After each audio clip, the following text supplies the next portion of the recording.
বৈশাখ মাসে যখন আকাশে ডাক দেয় তখন আমাদের পুকুরের পশ্চিম কোণা দিয়ে কই মাছগুলো পুকুর থেকে উঠে তারা স্বাধীনভাবে জমিনের দিকে চলে যাইতে চায়। আর এটা দেখে আমরা কি করি, এই পুকুর থেকে উঠার সময় যদি কোনো ময়লা আবর্জনা থেকে থাকে তখন সেগুলোকে পাতা ইত্যাদিকে সরাইয়া দিই যেন কই মাছগুলো উঠতে পারে। ঠিক আছে, দিন শেষে উদ্দেশ্য কি, কই মাছগুলো যখন পুকুর থেকে উঠবে তখন আমরা সেগুলিকে নিয়ে এসে ভুনা করে খাবো।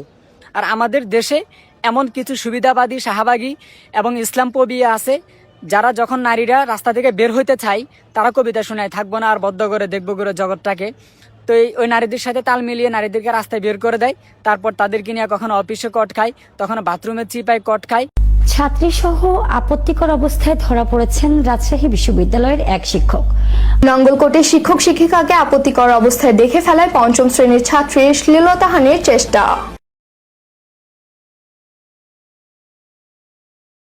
আপনারা যে জায়গায় বিপদে পড়েছেন, আপনার দুজনকে এখানে ধরা হয়েছে, এটা কি সত্য? আর যখন একটা মেয়েকে বিয়ে দেওয়া হয় তখন তারা বলে যে এই বাল্য বিবাহকে বন্ধ করো। মূলত এরা আমাদের সমাজকে, মুসলিম সমাজকে, পারিবারিক অবকাঠামোকে ধ্বংস করার জন্য স্লোগানগুলো তৈরি করছে। আশা করি বিষয়টা বুঝছেন।